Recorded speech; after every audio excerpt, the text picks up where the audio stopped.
Now, I'm sorry I also sound a bit husky this morning, so let's get a bit of a Barry White impression going while I speak to you, so do bear with me. But this morning we're starting a new series all about families. I don't know how many of you remember the sitcom My Family. Any fans of that here in the room? Yeah, I'm certainly a fan. It was on between 2000 and 2011, and it brought us the stories of the fictional British family consisting of Dad, Ben, Mum, Susan, and kids, Nick, Janie, and Michael. And Amy's been going back, my wife Amy's been going back through it recently on iPlayer. And it's been quite funny to remember some of those great episodes. And if you want to remind yourself about how mad family life can be, then you don't need to look much further than having a watch of My Family. Let's check out a minute's compilation now. So this is where it begins. You big hairy blouse, you should have seen the look on your face. Hi, Dad. Hello, Dad. Oh! Nosferatu. You're just you! Give me this! Home! Dad. No. Fair enough. None of you gets a penny when I die. How about a fiver now? Wow! Hey, great. My first shoplifter! I am not a shoplifter until I keep your ass out of prison. Oh my God. Heart attack!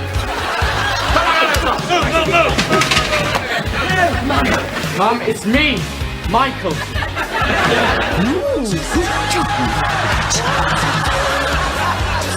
I want to work with you. All right, Dad. What about? There you go, it's good fun. Proof of the old saying that families are like fudge, mostly sweet with a few nuts. So we're calling this next series Family Matters, and we'll be focusing on family matters and why families matter to God. And whatever your situation, I'm hoping there's something in this series for all of us, and in this morning for all of us as well, because as the poet Mary Carr once put it, a dysfunctional family is a family with more than one person in it. So we're going to be looking at things like what are families for? How are marriages supposed to work? How do I get along with my parents or my in-laws or that troublesome and difficult relative? How do I handle conflict? What should I be focusing on when I raise my kids? And what does family look like if I'm single? And we're going to do that by looking at these books of 1 and 2 Samuel, and in particular focusing on the story and the family life of King David, who lived and reigned about 1,000 years before Jesus was born. And we're starting this morning by looking at family values. Each family has its own values, doesn't it? In some family, honesty is really prized above everything else. In others, maybe it's patriotism. In some, it's success. In others, service. Each family has their own values that cluster together so that you could cut each person in that family in half like a stick of rock, and you see those values running all the way through them and everything that they do. Because as John Mark Comer says in his book, Live No Lies, behaviors, both good and bad, spread through families in the same way that we see a yawn and then we can't help but yawn ourselves when we see someone yawn, can we? Yawns are contagious. And in fact, it's been proven that you're more likely to catch a yawn from someone if they're your close friends or family than if they're a stranger. That's the way that the human brain works. We're hardwired to be influenced more by the people we know best. And that's why the values we promote in our families are so important. And so what guidance does God's word give us on the values to promote in our families? Well, this morning we're going to look at David's encounter with his nephew Mephibosheth that Bryn just read to us to discover the values that David prized in his family. And I think there are 3 values we see shown here: pursuing kindness, staying true, and practicing generosity. And we're going to look at each of those in turn. But before we do a deep dive into God's word, let me pray for us and invite God to speak to us again this morning. Father, we thank you that you're already here in this place. We thank you that you inhabit our worship and our prayers. And we pray that as we open your word now and we look at what it has to say to each of us and our families and our church family here at St. Andrews, that you would speak to us afresh. Open our ears, open our hearts and our minds to hear from you and to put what your word says into practice in our lives. In Jesus' name, amen. Well, when my daughter Felicity was born, friends brought us a book of sketches by the Christian artist Charlie Mackesy. And they're called The Boy, the Mole, the Fox, and the Horse. And each of the sketches in this book contains some of those characters and snippets of their innocent and yet very profound conversations. And possibly my favorite sketch of all is one that has the boy and the mole in it. And it says this: "What do you want to be when you grow up?" "Kind," said the boy. Isn't that sweet? I love that. Thinking of getting that as a picture on my daughter's wall. So what does it look like to have kindness that deeply rooted in our family values? Well, in our reading, David's not long been king. And following a long war with the last king, his father-in-law Saul, he is finally on the throne. And yet, despite the house of Saul being made up of David's enemies, people he'd fought a war against in recent years, and Saul's surviving descendants being a potential threat to his claim on the throne, David opens with these remarkable words: "Is there anyone still left in the house of Saul to whom I can show kindness?" It must have been totally baffling to his advisors. This was the exact opposite of the way kings usually spoke and what they usually did when they took over the throne. When Ashoka's father, Emperor Bindusura, died and he became emperor of India in 268 BC, it said that he killed all 100 male members of his own family just to stop there being a threat to his place on the throne. And when Augustus became emperor of Rome in 30 BC, he invaded another country just to try and find his 17-year-old cousin and execute him so that he wouldn't pose a threat to his hold on power. And yet here's David effectively saying, are there any potential rivals to my throne to whom I can show kindness? It's no wonder that when he brought Mephibosheth in front of him to the court, David had to say to him, one of the first things he had to say was, "Don't be afraid," because he would have naturally feared for his life. And yet David's kindness ran so against the grain. And the fact that it did shows us that it wasn't just a contrived act for a bit of good PR, or it wasn't something he did because Mephibosheth had been kind to him. This was something that was deeply rooted in his values. Why? Well, the clue comes to us in what David said to his servant Ziba. He said this: "Is there no one still alive from the house of Saul to whom I can show God's kindness?" God's kindness. David valued kindness because he knew that our God is kind. And so it wasn't so much his own kindness that he wanted to show to his nephew, it was God's. And we know that David knew God's kindness because he wrote it down in a poem that we call the 103rd Psalm. He said this: "The Lord is compassionate and gracious, slow to anger and abounding in love. He will not always accuse, nor will he harbor his anger forever. He does not treat us as our sins deserve or repay us according to the wrong that we've done." This is the God before whom, like Mephibosheth, we too should stand condemned. And yet he not only risked his throne, like David, he exchanged his throne for a cross, so that like Mephibosheth, we could become a son or a daughter of the king.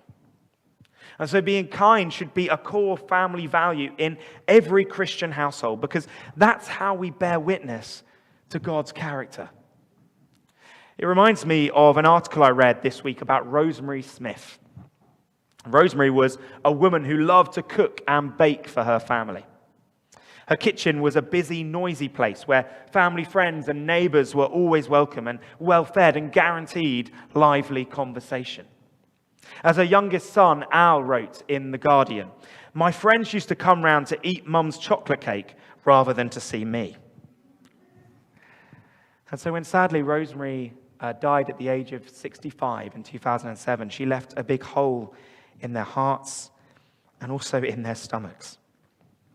And yet soon after, they discovered that, unknown to them, Rosemary had spent the final few months of her life cooking their favorite meals and putting them in the big chest freezer for them.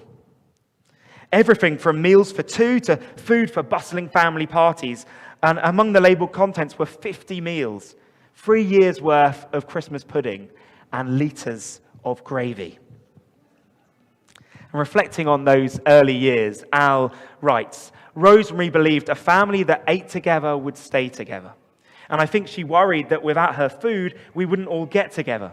She wanted to make sure we didn't drift apart and to ease us through the first few months." And sure enough, in the weeks and months to come, the food created a reason for the family to meet. We had to get together. We wouldn't have dreamed of eating one of the family-sized stews unless we were all there, Al said. And as they ate together, it was as if she was ever present. And so it's no surprise that knowing that one day that even that freezer food would run out, she also wrote them a recipe book so that they could have a go at making those meals that they remembered her making for them themselves. Well, practicing God's kindness in our families works in the same way. This side of heaven, we can't enjoy the full extent of God's kindness. And yet we've tasted it through his Spirit. And we know it through his Son, Jesus Christ. And yet for us to continue to taste that kindness in our families and in the family of this church, and for us to stay together, for him to be continually present among us, we also have to get used to practicing his kindness for ourselves. Just like that family had to learn to cook those meals for themselves. And we do it, first of all, by being proactive. David doesn't just wait for Mephibosheth to come to him, does he? First, he asked his advisors, is there anyone in Saul's household that he can show kindness to? And when they shrugged their shoulders and pointed to Ziba and said, ask him, he went to Ziba and said, is there no one still alive from the house of Saul to whom I can show God's kindness? And after that, he went to the effort of bringing Mephibosheth from the very edge of David's kingdom all the way to the royal court, just so that he could show him kindness. He literally pursued every avenue he could to find someone in Saul's house to be kind to and then to show that kindness. Reminds me of the story of 12-year-old Trevor McKinney, who, when given an assignment to change the world for the better, came up with a plan to pay it forward. Simply, he'd do one favor for 3 people, and then rather than asking them to pay him back, he'd get them to pay that favor forward to 3 others, to pursue kindness. And in the film that tells his story, I don't know if you've seen it, Trevor goes to these extraordinary lengths to try and find just 3 people to whom he can be extraordinarily kind. And yet, as Mother Teresa once told us, if you want to change the world, go home and love your family. Instilling kindness as a family value in our families will look different in every family. For those of us who are married, it will mean putting thought into how we use our words and our actions and our time and gifts to be kind to our spouse. I reminded of that just a moment earlier when Simon came down from the stage and Debbie had been to see me and said, I've left him some water there because his voice is a bit croaky and a few cough sweets as well. And I saw the smile on Simon's face because he knew that Debbie had shown him kindness. It's little things like that we can do for one another. You know, the power of kindness in a marriage is so great that marriage counselor Gary Chapman says that he's seen marriages literally brought back from the dead by one partner choosing to wake up in the morning and just think, how can I show kindness to this person today? What one thing can I do to be kind to them today. And to instill this in our kids, we'll need to encourage them when they do kind things, to introduce them to fictional and real-life heroes who are famous for being kind, to explain to them when we do kind things, why we're doing it, and to call out unkindness when we see it. For singles, it might mean showing appreciation for our parents and what they do for us, going the extra mile for a housemate, or checking up on our sibling who's finding life difficult at the moment. And for all of us, it'll mean bearing with one another and being quick to forgive. Do you know, someone who really modeled what this looks like in a family is someone we've been thinking about quite a bit recently. And that's Her Majesty the Queen. Whilst her mother detested Edward VIII and his wife Wallis, that was her uncle, for Edward's decision to abdicate, which forced her shy and stammering husband, the Queen's father, to become king, the Telegraph noted in an article 2 weeks ago that Elizabeth only ever showed both the Duke and Duchess of Windsor profound and thoughtful kindness. It would have been easy, the article went on, for Elizabeth to resent her Uncle David. Yet what is striking is that she always treated him with respect. Although the rest of the family cast them out, on the few occasions when Elizabeth saw Edward, she was unfailingly gracious. And what was true of that relationship was just as true of her relationship with her daughter-in-law, Sarah Ferguson, who said 2 weeks ago, "I will always be grateful for her, for the generosity she showed me in remaining close to me even after my divorce," describing her as understanding, forgiving, and generous. And what's even more remarkable is that the Queen showed that kindness to Sarah, despite the fact that Prince Philip apparently couldn't stand the sight of her. And then finally, most recently, it said that in spite of all the conflict and controversy that went on in the royal family surrounding Prince Harry and Meghan Markle, when none of the family would any longer speak to Meghan, the Queen kept up her relationship with her even to the end. Kindness is an underrated quality. And I'd wager we'd go far by making it one of our core family values in our families here at St. Andrews. But there's another reason why David restored Mephibosheth's land and brought him to the royal court to eat at his table.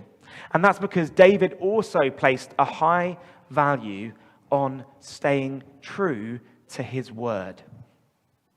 David also sought out Mephibosheth because long ago he'd made a promise to Mephibosheth's father, his friend Jonathan. A promise never to cut off his kindness from Jonathan's family.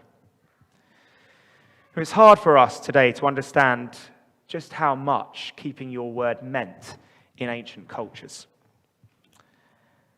We live in a time when lies and broken promises, particularly in public life, receive little more than a roll of the eyes and a shrug of the shoulders, do they? But in David's time, breaking an oath was a cause for utter humiliation and disgrace. And I've been reminded of the power of keeping your word recently as I've been watching the new Lord of the Rings series on Amazon Prime. I don't know if anyone else is a Lord of the Rings fan here and has been following that show. But it's just struck me that back in the 1950s, when J.R.R. Tolkien, the author of the Lord of the Rings, wrote his books on which these series and films are based, he was clearly trying to remind our rapidly changing culture about the value of keeping your word, keeping your promises, because there are so many instances that I haven't got even time to list them all throughout those films and books and series of people just contending for the fact that they're going to keep their promises. They're going to keep their word. One of the most famous ones comes on the lips of Samwise Gamgee after he wades into the river in the Fellowship of the Ring, despite not being able to swim, to follow his friend Frodo. And when he's pulled out of the water, half drowned, he says, "I made a promise, Mr. Frodo, a promise. Don't you leave him, Samwise Gamgee. And I don't mean to. I don't mean to." Came up again in a recent episode of the new series where one character says to another, "I swore an oath to him.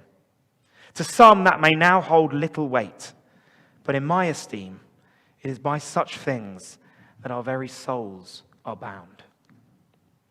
And the reason this was a core value for David and for Tolkien is the same reason it ought to be one of our core family values.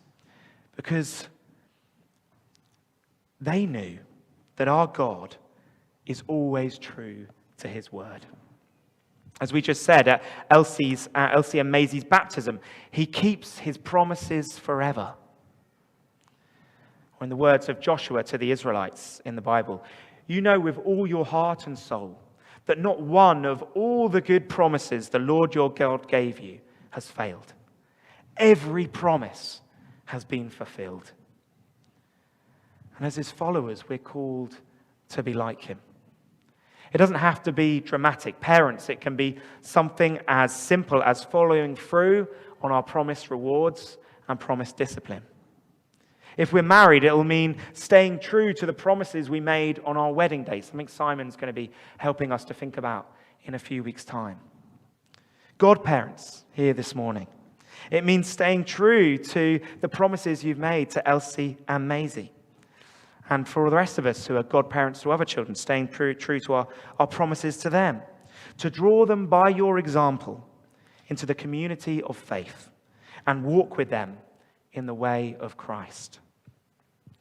And within the family of the church, it'll mean keeping our commitments to the teams on which we serve and our commitments to one another, not least, as we say in the adult baptism service, to support one another in our journey of faith. But finally, David's actions show that he had one more key family value, and that was showing generosity, practicing generosity. I love that photo. Tells us what generosity is all about. But first of all, generosity of welcome. The writer to Samuel was keen to remind us that Mephibosheth was disabled. We've already been told in David's dialogue with Ziba that Mephibosheth was disabled, that he was lame in both feet. And yet the writer ends the chapter by saying it again. He always ate at the king's table. He was lame in both feet. Why the reminder? Why the need to say it twice? Well, because back then, disabled people were considered spiritually unclean. In fact, 4 chapters earlier in 2 Samuel, it had been said, the blind and lame will not enter the palace. He mentions it twice to show us that David is being outrageously welcome in his culture. He's being welcoming in the way that God welcomes us. All our mistakes, says the prophet Isaiah, mean that all of us have become like one who is unclean. But God welcomes us anyway, so long as, like Mephibosheth, we come to his anointed king and put our faith in him. In our case, in David's offspring, Jesus, who reigns eternally. And that means that as a church family and as individual families, we need to place a high value on being generous in our welcome. It's why in the past, people from this church, like Naomi Graham, who some of us will know and some of us know well, founder of Growing Hope, a charity we've supported in a number of ways as a church. It's a reason why she helped us to include people with disabilities like Mephibosheth, and why we need to go on doing all we can, making every effort to include people with additional needs in our children's work, in our youth work, in the things we do here as adults. It's why people like the Christian academic and author and entrepreneur Krish Kandiah have encouraged churches to provide homes for refugees and permanent loving families for children in the care system. Something I'm proud that people here at St. Andrews have done. But offering a generous welcome doesn't even have to be that dramatic. It can be something as simple as not being snobby about the friends that our children bring round for tea. And David's valuing of generosity extended further into generous giving. He promised Mephibosheth, I will restore to you all the lands of your grandfather Saul. Now, to be fair to Mephibosheth, he only had to restore a quarter of those lands. But he went even further. He restored all the lands of his grandfather. Because for David, giving wasn't just about being fair, it was about being generous. because he believed in the God of whom the Bible says he loved the world so much that he gave the person who was more valuable to him than anything else in all the universe, his only Son, that whoever believes in him shall not perish, but have eternal life.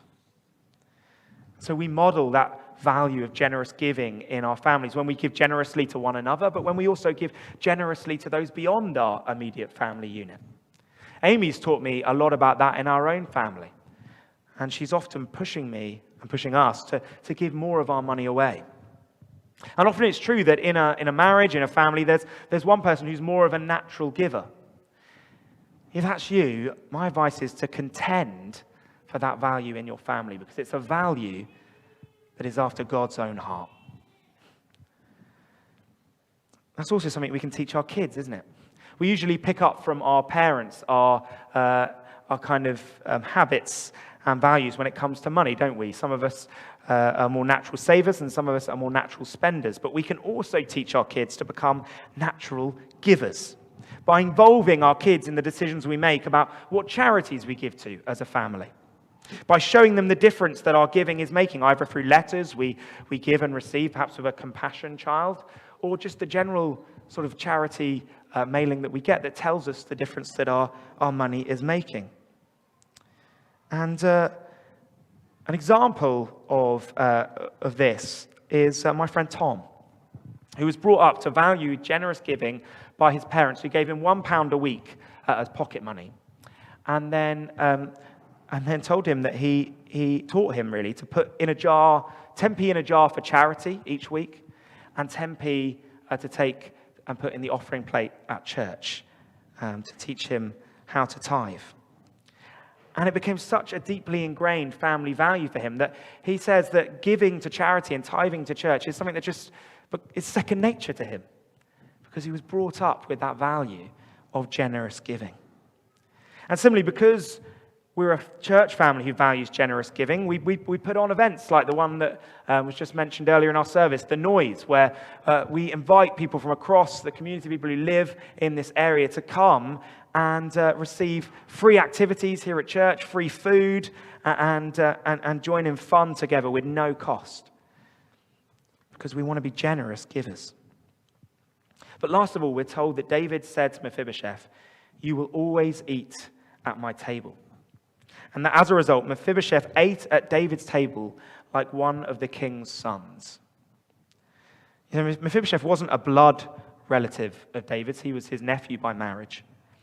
And yet he treated him like a blood relative, because David placed a high value on generous hospitality. As a teenager and a student and then a 20-something living on my own, I remember being so grateful for those families that opened their homes to me and welcomed me to come and have dinner at family meal times and just be an extended member of the family for a season. And it enabled me to have a family away from home. They valued and practiced generous hospitality. And I really hope that for some of us here this morning, we might hear God's call for us to do the same in our church. But whatever your stage of life, that's something we can all do to welcome new people in our church, isn't it? Both new people who arrive at church and people who've never darkened the door of the church, but who we sense are open to exploring faith. Because it's by showing generous hospitality to the non-Christians we know that the Christians here, we're able to show them inside our Christian lives and our Christian homes. That's why some of us here at St. Andrews are piloting a new way of doing small groups this term called missional communities. A big part of which involves eating together like a big extended family and inviting those non-Christians we know to come and join in. My dad works in computing, and he used to regularly have students come to him to do work experience with him for a couple of weeks. And one of the first things he'd do with those students would be to take apart a computer and look inside it and then to put it back together again. And, a lot of those students went on to work in computing themselves, and they credited my dad inviting them to look inside a computer and see how it worked with their own love of computing. And we can do the same here at St. Andrew's for those we know who aren't part of this church and who don't yet know Christ. By letting them see inside our lives up close and our families from the inside, and by valuing generous hospitality in the hope that by doing so, they will grow to love and serve Jesus for themselves. And so as we come to a close, I know none of what I've just said is easy. None of it is necessarily straightforward. And it will all involve change and sacrifice. And that if we're going to be like God, then like David, we need to learn to put these values above our own self-interest. But I also think that it's the very fact that choosing these values requires self-sacrifice that is the thing that makes them Christian values. After all, the Bible tells us this. This is love. Not that we loved God, but that he loved us and sent his Son as a sacrifice for our sins. So on that note, I'm going to invite us to stand, if you will. I'm going to invite the band back up onto the stage. And I'm going to invite the Holy Spirit to meet us afresh this morning. And as we pray for a particular few people. And there'll be a ministry team who'll come to the front once I've finished praying and the band starts playing. And they'll be here to pray with you if you'd like to come and receive prayer this morning. And I think there are a few people this morning who might particularly need prayer. For some of us, it's those we've heard the word this morning and we know that it's costly. We know the cost of what putting that into practice will mean in our families. And we need God's help to bear that cost and to actually put this into action.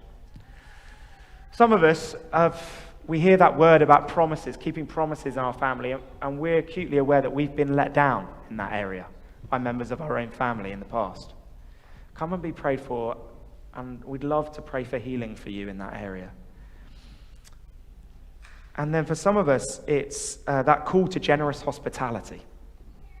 You know, you heard me say about being a family that's open and people can be part of your extended family, even though they're not blood relatives. And you think, yeah, I want that. I want to do that for people. I want to know that for myself. Come and receive prayer or commissioning to do that this morning. So let me invite God's Spirit. If you find it helpful, you can open your arms. It's just as a way of saying, I welcome you this morning into my life again, God. And then we're going to sing together one last time. Spirit of God, we thank you that you're here this morning. That you're at work in our lives. And we invite you afresh to be at work in this area of our families. Help us to embrace these values, which are your values, Lord God, which are the values that are close to your heart. Help us to be more like you. Breathe on us afresh, that we might receive your power to do your works in your world, starting with our families. Come, Holy Spirit.